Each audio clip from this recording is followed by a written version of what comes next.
I want to thank you guys. Thank you for your support.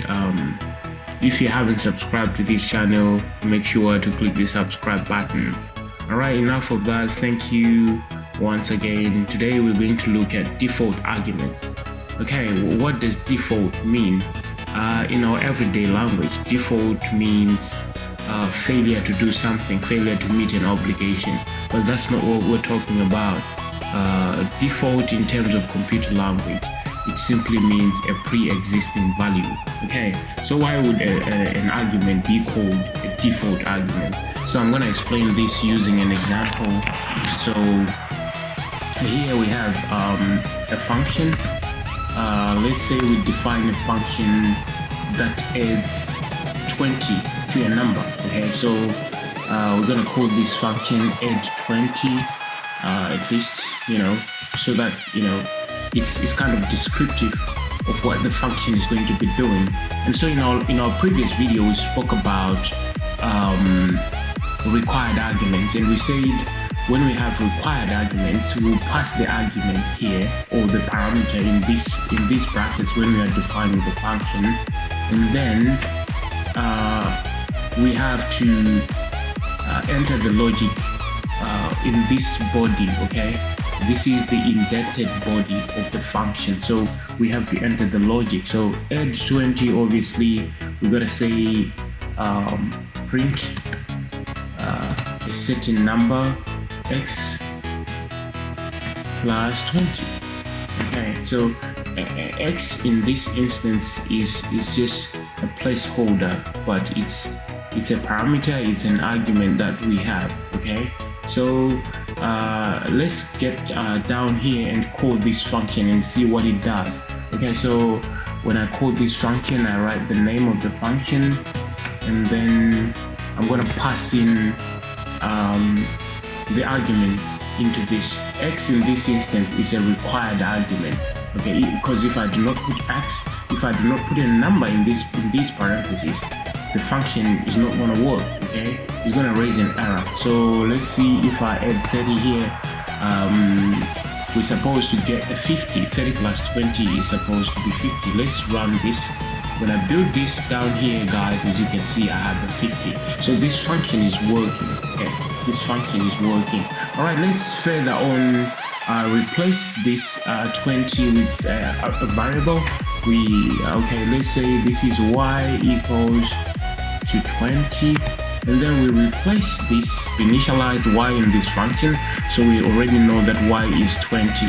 So the only thing we need to pass in is the x. Okay, so let's pass in 100 here and see what happens. Okay, 100, and save this, and then run this. When you build this, we'll get a 120 down here. Okay, because 100 plus 20 is equals to 120. Okay, let's say we want to make this a default argument. So to make this a default argument, what we simply have to do, or a default parameter, we just have to cut this from here and then place it here in the parentheses. Okay, as simple as that. Okay, so each time we're going to call this function, it's going to replace this y with a 20, with a value of 20. But what this does, it gives us an opportunity. Let's say we no longer want to add a 20. Now we can pass in any number that we want down here. We could say, okay, let's pass in 50. Okay, we're supposed to separate these numbers with a comma, and so now let's pass in 50. Now, as you can see, we have a 50 down here.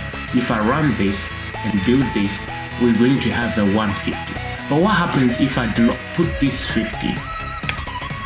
If I do not put this 50, if I try and run this again, it gives me a 120. So now we have somewhere to fall back on. Okay, we have a place to fall back on. That's why we call this a default argument, because it's kind of like a pre-existing value, whereby if we do not pass in anything, we kind of like have somewhere to fall back on.